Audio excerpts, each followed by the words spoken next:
자, 붕당의 형성과 붕당 전체의 전개 배워보도록 하겠습니다. 일단 저번 시간에 배웠던 게 사화에 대해서 배웠고, 사화를 겪으면서도 사림은 서원과 향약을 기반으로 해서 사림 세력이 성장했다라고 배웠고, 요거 두 개 잘 기억해야 된다고 했습니다. 사림이 세력을 키울 수 있었던 두 가지 배경은 서원과 향약이었어요. 그래서 훈구는 사라지고 조선에서 사림만 남게 돼. 사림. 그 사림이 이제 훈구하고 싸웠던 게 사화인데, 사화가 끝나고 나서도 사림이 성장하게 되었다. 그러면 사림만 남았으니까 이제 사림이 이 선조 때 사림이 너무 힘이 세지다 보니까 선조가 이제 사림을 좀 분열시키는 것도 있었고, 그리고 사림만 남으니까 사림에서도 어떠한 정책 때문에 사림이 나눠지게 된다라고 생각하시면 되고, 그게 붕당으로 이어지는 겁니다. 그러면 사림이 왜 나눠지게 됐는지를 차근차근 보도록 할게요. 자, 선조가 사림 세력을 등용하기 시작했고, 사림 세력이 중앙의 정치를 장악했습니다. 이제 훈구가 사라진 거죠. 그리고 공론이라고 하는 그 사림의 그 이야기, 사림의 의견, 이런 내용들이 중시되기 시작했다. 그래서 자기들끼리 이제 의견을 말하고 토론을 하기 시작했다는 거죠.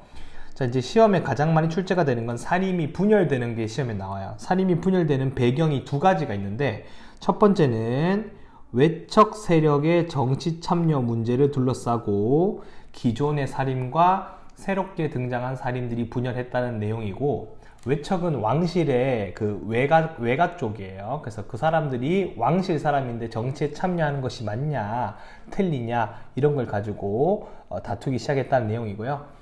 그 다음에 가장 결정적인 거는 두 번째예요. 이조 전랑의 임명권을 두고 싸우기 시작했습니다.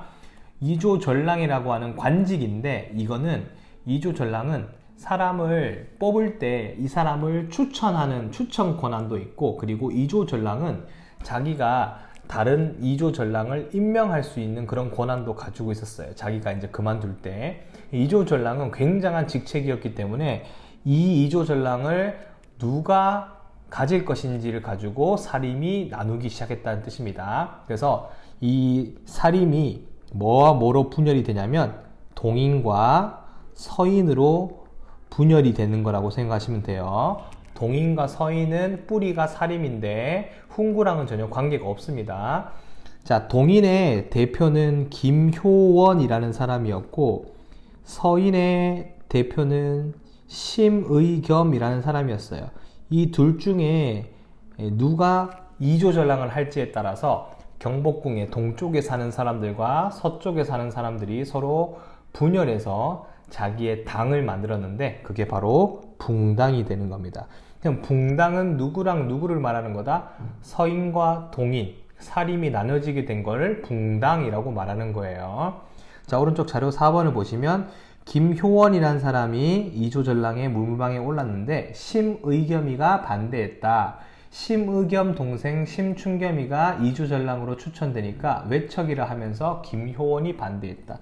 결국은 이조전랑이라는 문제를 두고 동인과 서인으로 분열됐다는 내용이 되겠습니다. 이 동쪽과 서쪽에 살았기 때문에 그런 거니까 이런 정치 세력들이 등장했다는 내용이 되는 거예요. 자, 그럼 붕당 정치는 어떻게 전개되는가? 자, 동인은 이황과 조식이라는 학자가 대표적인 동인 세력이었고, 경상도 지역에 살아서 영남학파라고 불렀어요. 자, 그리고 이 동인이 남인과 북인으로 또 분열이 되고, 서인은 율곡이이죠. 이와 성혼에 계승을 했고, 기호학파라고 불러요. 경기 충청 지역이겠죠. 자, 그래서 인조 반정 이후에 정치 주도권을 잡고 남인과 함께 나라를 운영했다라고 적혀 있습니다. 자, 특징은 상대 붕당에 대한 입장을 존중해줬다. 그러니까 동인하고 서인이 서로를 존중해줬다는 거고, 건전한 정치를 이루고 있었다. 그리고 서로 비판하고 견제를 했었다. 서로 다른 당이라 하더라도 자기랑 의견을 토론해서 자기 의견이 틀리고 상대방 의견이 맞으면 거기에 동의를 했다는 내용이 되겠습니다. 자, 그러면 이 붕당에 대한 내용은 필기로 좀 더 자세하게 만나보도록 할게요. 자, 그러면 붕당을 최종 정리를 한번 해보겠습니다. 자, 일단은 훈구랑 사림이 있었죠. 훈구랑 사림이 싸웠던 거는 사화였는데 훈구가 제거되면서 중앙에 사림이 권력을 잡게 됩니다. 자, 그러면 사림이 분열된다는 거죠. 사림이 두 가지로 분열이 될 겁니다. 크게 분열이 돼서 나눠지게 되는 거죠. 그래서 동쪽에 권력을 잡은 사람들은 동인 이렇게 불렀고 서쪽에 자리 잡은 사람들은 서인이라고 불렀겠죠. 그러면 이 동인하고 서인을 각각 뭐라 부른다? 이런 세력들을 붕당이라고 부른다는 게 되겠습니다. 자, 그래서 서인이 이제 기존의 사림이고 동인이 신진 사림이라고 생각을 하시면 돼요. 그러면 이제 서인하고 동인의 나눠진 가장 큰 배경은 뭐다? 이조전랑의 임명권이다. 이조전랑 이것 때문에 싸웠고 그 다음에 외척 세력들을 어떻게 할 것인가, 이 사람들을 함께 데려갈 것인가 아니면 정치에서 배제할 것인가, 이걸 두고 나뉘게 된 겁니다. 자, 그러면 서인이 이제 동인이 나눠지게 된 거는 요거는 선조 임금 때고, 자, 그리고 선조 다음인 광해군 때가 되면 이제 동인이 또 분열이 됩니다.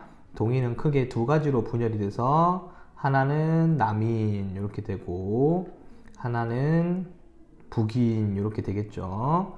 이 북인들이 광해군 때 선조 다음 임금인 광해군을 왕으로 만들어줬던 임금 붕당이에요. 그리고 서인은 그대로 내려오겠죠. 그래서 여기는 서인이 이렇게 있는 겁니다. 자, 그리고 나서 광해군이 후금하고 정치에 대해서 조금 북인하고만 이야기를 하고 서인하고 남인하고는 좀 배척을 했죠. 서인, 남인은 명나라를 좋아했는데 광해군은 새롭게 떠오르는 여진족의 후금을 더 상대해야 된다라고 해서 서인하고 남인의 미움을 받았다. 그래서 이 서인하고 남인이 힘을 합쳐서 북인하고 광해군을 쫓아내고 그대로 이 세력들이 내려옵니다. 서인하고 남인 이렇게 돼서 이때가 인조 임금 때입니다. 여기가 인조라고 생각하시면 돼요. 그래서 여기 보시는 서인, 동인, 남인, 북인 이런 애들을 보고 각각의 뭐라 부른다? 붕당이라 부른다 이렇게 생각하시면 되고, 이때까지만 해도 붕당은 서로를 뭐했다? 존중해주고 있었다. 그래서 이렇게 사림에 대해서 정리를 해볼 수 있겠습니다. 이 정리가 매우 중요하니까 잘 파악하시고 필기도 포스트잇에 이렇게 해놓으시면 나중에 공부하실 때 도움 될 것 같아요. 다시 한번, 훈구랑 붕당은 전혀 관계가 없습니다. 사림이 분열돼서 만들어진 게 붕당이라고 생각하시고 마무리하시면 되겠습니다. 이상입니다.